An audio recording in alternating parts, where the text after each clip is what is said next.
views and opinions expressed do not necessarily reflect those of Access Fort Wayne, the Allen County Public Library, or any other supporting groups. If you'd like to produce a show, call us at 260-421-1250.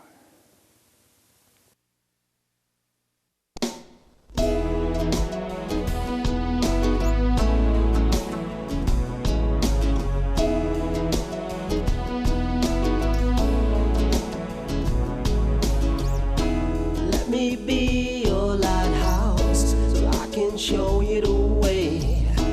Let me be your shining light, I'll keep you from drifting away. I'm the one that makes you try when... This is Patty Hunter of Patty's Page. Welcome to my show. Today's guest is Robin Frederick, and she is going to be talking with me for about a half an hour about music and producing and all. So you're a songwriter, a music producer, and you've written songs on songwriting. Now, when did you start this? Oh, how did I get started? I always knew I wanted to write songs. I started that very early on. I wrote musicals, my first musical right out of college, and musical theater. And I think a lot of songwriters start in musical theater. It's something you can do in your local community at your, if you're at school, there's usually a theater department. You can start putting together musicals. And so that's what I did. And my first one got produced at a university near San Francisco. And someone flew up from the William Morris Agency and saw the musical, and they signed me to represent me as a songwriter. And so I moved from the San Francisco Bay Area down to Los Angeles. This was back in the 1970s.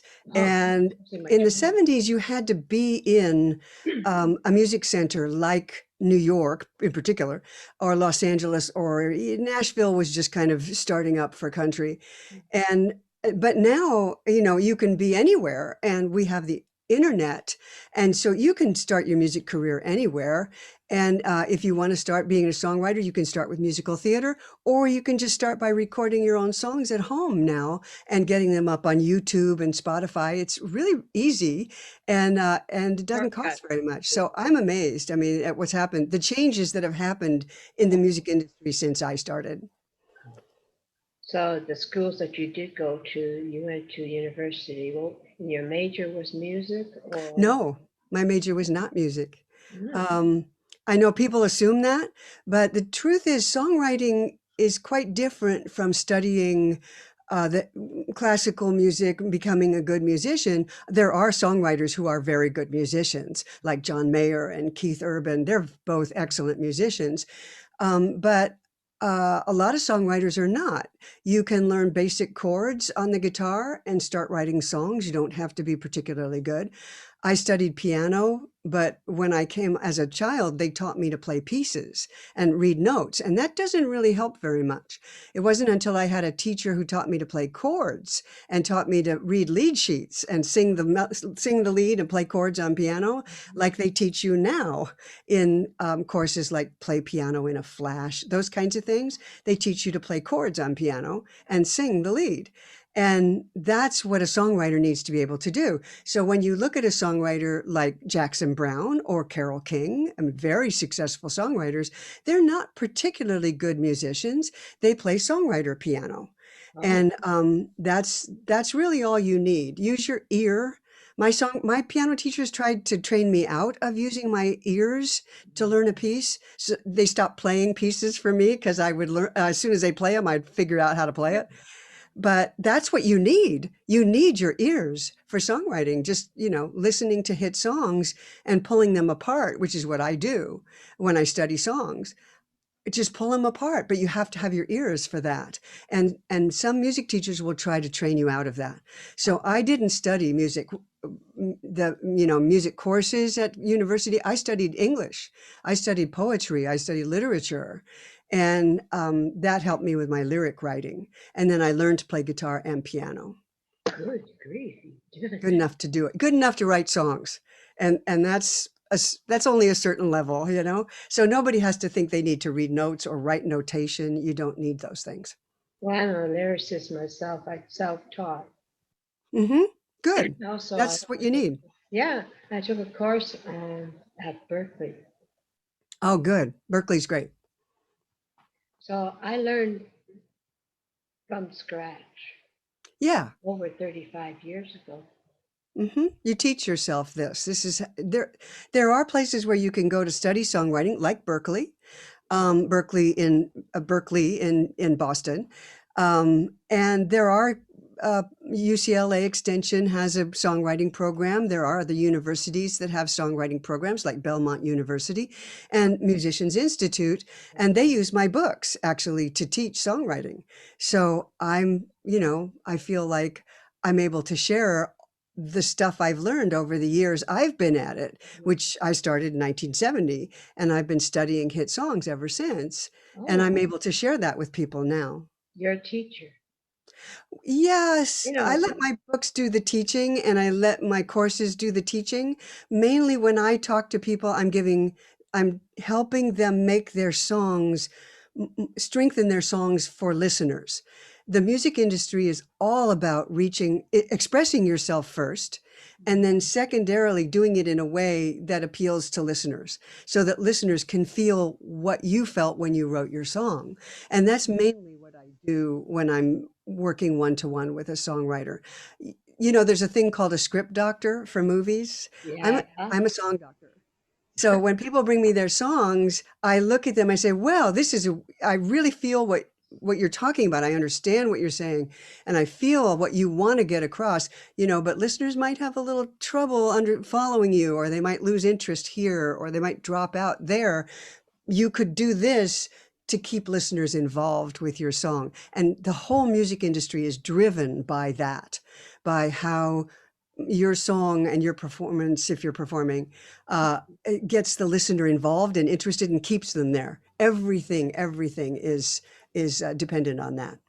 It goes, when I write what I feel. That's what you should do first. Yes. That's exactly what you should do first. Write your inspiration, write your feelings. Right. Do that first, because if a song doesn't, it may have songcraft, but if it doesn't have any feeling, listeners won't care about it. And if you have feeling but you don't have any songcraft, listeners might not understand you. So you start with feeling, and then you go, okay, now what do I do to make sure that listeners feel what I felt when I wrote it? And that's where craft comes in. But craft is always supports the emotion, always supports your heart. If craft gets out ahead of heart, then your song starts sounding formulaic, it starts sounding fake, and listeners don't like that. So when you were writing your books, I see a couple of them behind you. Right. Yeah. I have one of them shortcuts in songwriting for film and TV. I got, Oh, good. yeah. That's where real emotional songwriting comes in. Right. That's where we write songs about pure emotion, is for film and television. And that's my background. I started in theater, but then I went into television when I got to Los Angeles Oh, because they're so similar. So I was writing songs for the Disney Channel, for the characters, for Winnie the Pooh and the Little Mermaid and all these characters. And that was a lot like writing for the stage, because I was writing songs for the characters to sing. you are a Uh, character yourself. Yeah. So at that point, I was happy to write songs for other people to sing. I wasn't particularly interested in being a performer, but I wanted to write songs for other people to perform. And there was an opportunity to do that in television. And it's changed. The television market is different now than it was in the 1980s when I was writing for the Disney I Channel. know, I know. But it's even bigger now. Everything is now digital. Yes. And if you're wanting to do a band, like right now with the pandemic, musicians are having trouble. They're live streaming. They're finding ways around it. Musicians are creative people, really, really creative, and very little stops them from getting their music to people.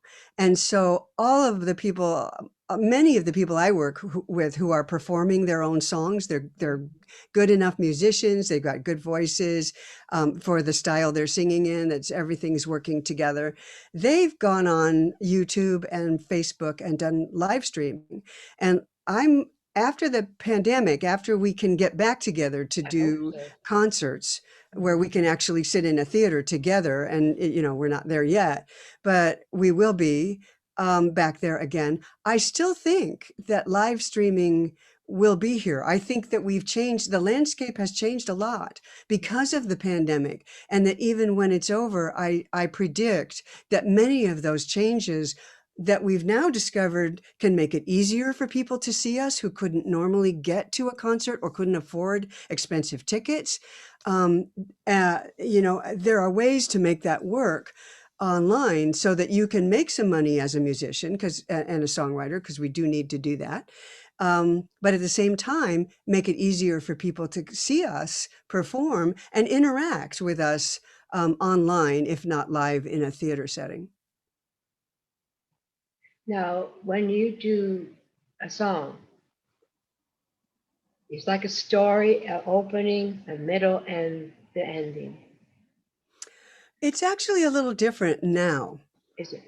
Yeah, that type of song that has a beginning, middle, and end and a story, Mhm. those come out of the folk vein that has influenced a lot of what we do. Mhm. But we don't, for hit songs now, and for very successful songs for film and television, and also for radio.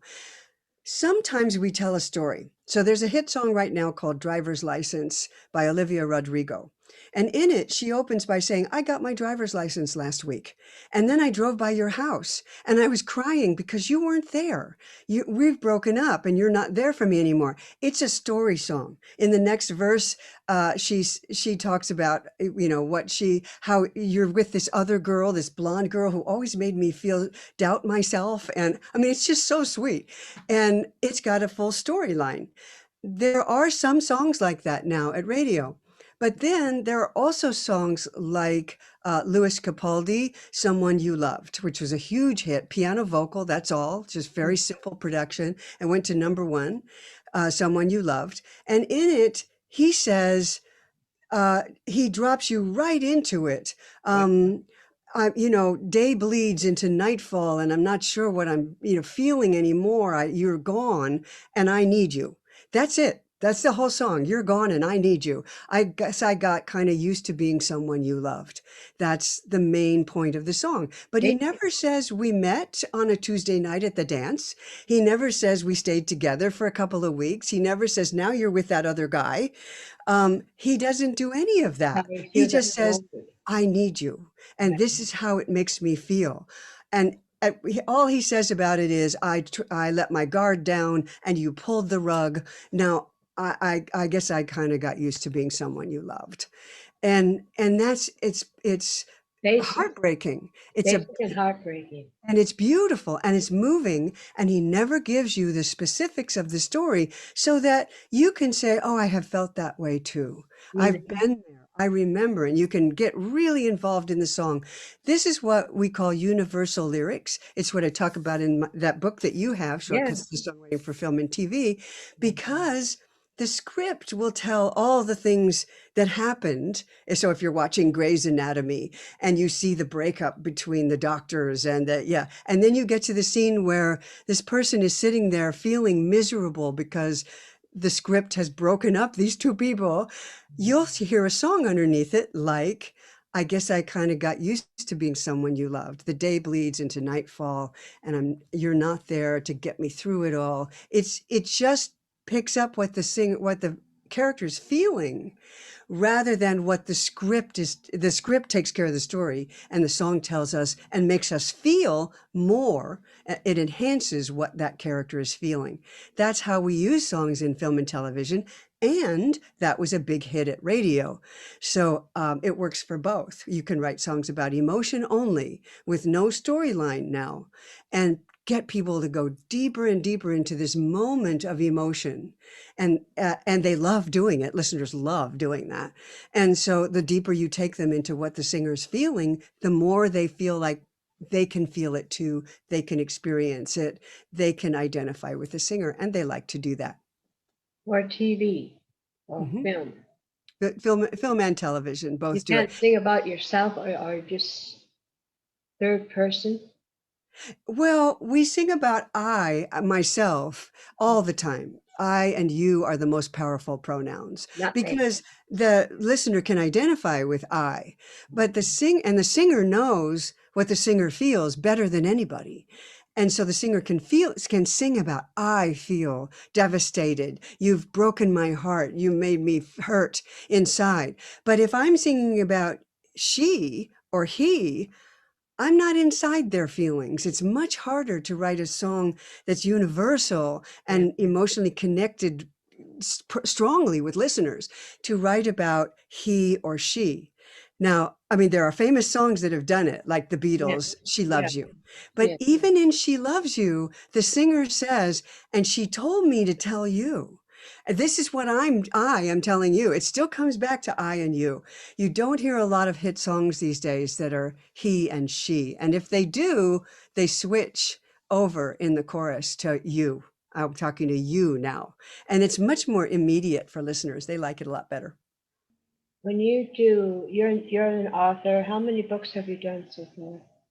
I started with Shortcuts to Hit Songwriting, the first one, where I was really studying hit songs, recent hit songs since like about 2000, because things have changed since I started writing in the 70s. And our job as songwriters is to keep up with what listeners want. So when I started that book, I started really looking at what listeners were liking in 2008 was when I wrote that book. And I recently revised it to the new edition just came out last year because fashions have changed since I wrote that book in 2008. The fashion in melody in particular has changed. And so I thought I have to update this and revise it and add these new songs in. It doesn't mean that we've turned our backs on our past, but it's like the fashion industry. If I wore the same clothes now that I wore in 1983, Oh you boy. would fall out. Yes, I know. Where the baby hanging?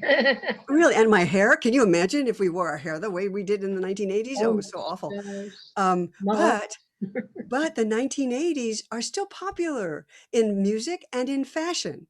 And so we borrow from that period a lot. In musically, a lot of hits borrow from the 1980s and even the 70s and 60s, but mostly right now it's the 80s. And we marry that, we adapt it and we blend it with some of the rhythmical melodies and this different way we do melodies that create momentum. We have a lot more now. People don't have the attention span that they had in the 1980s. They won't sit through a long pause at the ends of lines, like we did in songs Yeah, like Love like is a yeah, Battlefield. oh, that's a long one. Long pauses at the ends of lines, and then the next line would start, and then the next line. We don't Listeners won't hang around for that. So now we run one line into the next, and we keep things moving, and we create momentum in a lot of different ways Yeah, musically. And so when we do that, that's more recent. That's been really happening since about 2015. yeah. So I had to update my books because of the melody. So those three, there it's three ebooks now because it's so Yeah. long we couldn't put it in a single book. It's going to go on But and that's continue. that one. And then film and TV I have, and I have a book called Shortcuts, Song Starters, because Hmm. a lot of songwriters have told me the hardest part of songwriting for them is starting a song. So I have a book called Song Starters, 365 Ways to Kickstart Your Songwriting. And then I have another one called the 30-minute songwriter, because that's the other thing that people tell me. They say they don't have enough time in the day. They got a family, they've got jobs, they've got school, they've got all these other um, claims on their time, and so they don't write. And so I did a book called The 30-Minute Songwriter, that you could just sit down for 30 minutes and work on something and then use a timer literally and stop at the end of 30 minutes. But if you go in with a plan for that 30 minutes, you get a lot done. And if you do that every day or 3 or 4 times a week, you'll get a lot done. So I'm one of the things I do with my books is I try to solve problems that songwriters are having that keep them from writing. because so many people like you want to write songs and do Yes, write in songs. my blood. Yeah, it's in your blood. You need to write songs. I did too. And I was so fortunate that I was able to um, get into the music business. It took me a long time Mm, before I could finally start earning some money from my songwriting. It took me about 10 years. And you have to really be dedicated to put up with it that long. And you have to give up a lot of things that other people have yeah, in order to do it. So I did that. But now that's not so true now. It was when I was coming up through the business, but now with the internet being so available and home recording being available, which it wasn't YouTube. in the 70s and 80s, I had to get into a studio to record a song. I couldn't do anything with a demo except take it to music publishers who really didn't want to hear anything but hits. It's different. You can take your songs right straight to listeners, and it can cost you almost nothing. It's night and day from what the business used to be when it really hammered you down as a songwriter. Now, all of those obstacles are out of your way. And the only ones that stop you are the ones that you set in front of yourself. And that's what my books are. That's why I wrote my books, is to get those obstacles out of your way so that you could go ahead and do what you want to do now that you can. We do courses and workshops. I Well, do. The courses are relatively new. I've been only doing that for a couple of years, but you can go over to my websites. They have a lot of free information on them that's in my books. You can go to my website, robinfrederick.com, ROBINFREDERICK.com. And right there, you'll find a link to my courses and workshops, but you'll also find a very extensive article, which was the basis of my first book on hit songwriting, right. called, what is it called? Step by Step, Write a Song Step by Step Guide to Writing Songs. And it'll walk you through a lot of what I did basically when I started to teach and to share this information with people. And on that website, I'm uh, reverse engineering a lot of hit songs. If you just click on Secrets of Hit Songwriting on that website, it'll take you Mhm. to about 40 hit songs Wow. where I've backed out of them and said, look what they're doing. I just did K-pop, which is big now, Korean pop. It's a huge part of music Wow. globally, and how to write a K-pop song. And I'm going to be posting uh, more recent ones. Louis Capaldi is on there, the Louis Capaldi song, Mhm. Before You Go. I did that one. So you can get on there and there's a whole list of them and just read through some of the Adele songs, some of the Imagine Dragons, a lot of different songs that I thought are worth studying.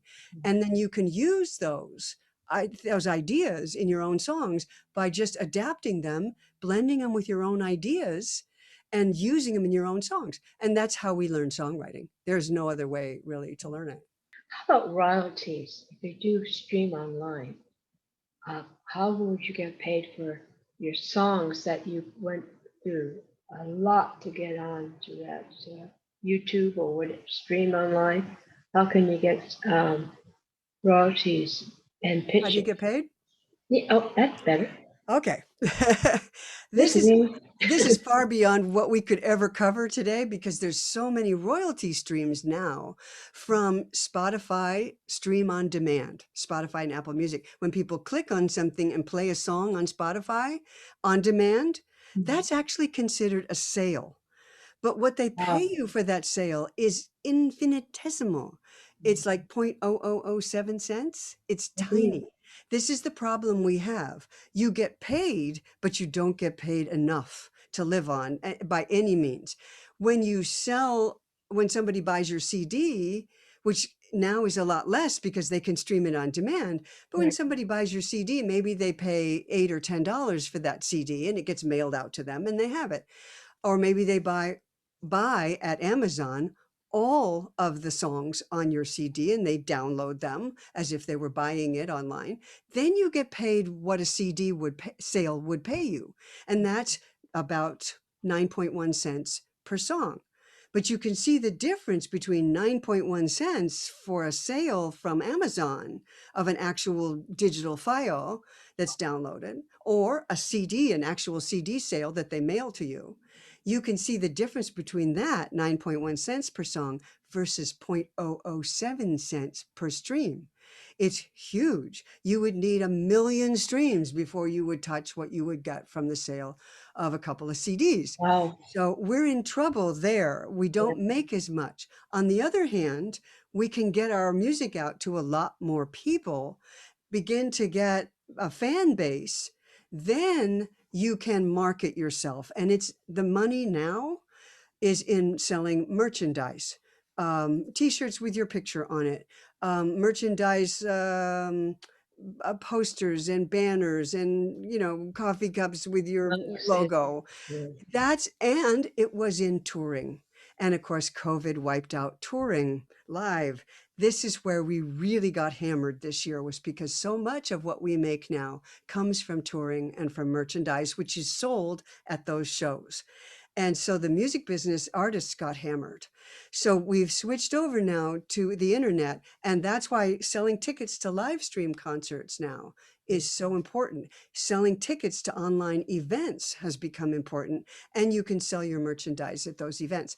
But you get paid a royalty for every stream. You get paid a royalty for anytime someone buys and downloads your song from Amazon, let's say. You get paid still for radio airplay, but you have to, you still get for radio, what we call terrestrial radio now, as opposed to internet radio. Yes, terrestrial radio still exists, but they play mostly hit songs. And so it's very difficult. But if you write a song that sounds like it could be on the radio, there are ways to pitch that to music publishers who will get it out to artists. The other way we make money is getting songs into film and television.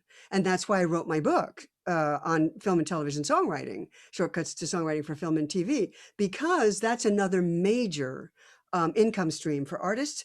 And it's also a way to get your name out in front of people, because they'll be watching, let's say, Grey's Anatomy, This Is Us, Virgin River. Whatever. Hmm? They put 30 seconds of your song. Maybe 30 seconds, maybe as much as 30 seconds. And if it's used at the end of the show and it's featured, they bring it up so you can really hear it.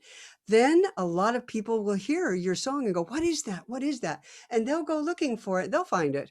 And there's whole websites devoted to that. They'll find it, and an app called Shazam that will identify it for them, so they can then go over to Spotify and stream it.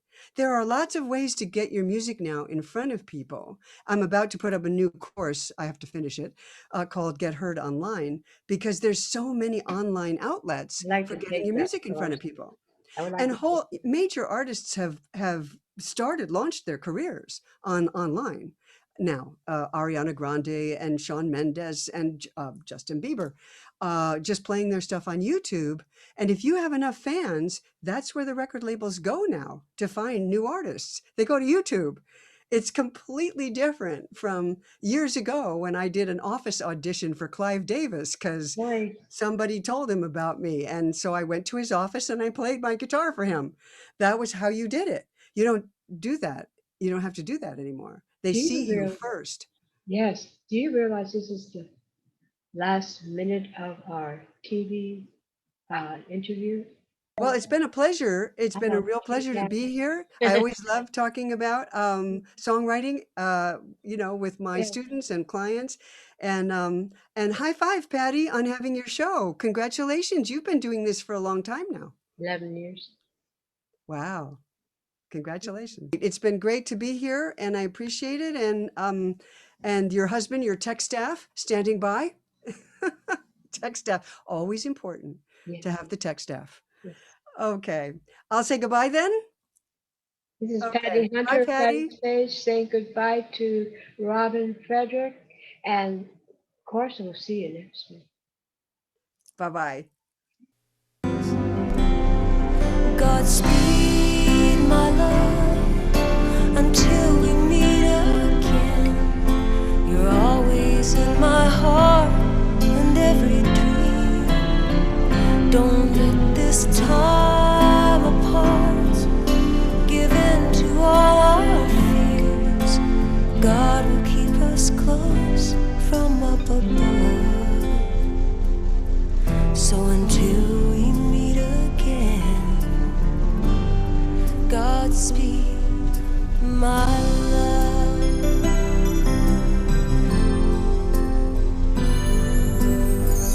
is with us always.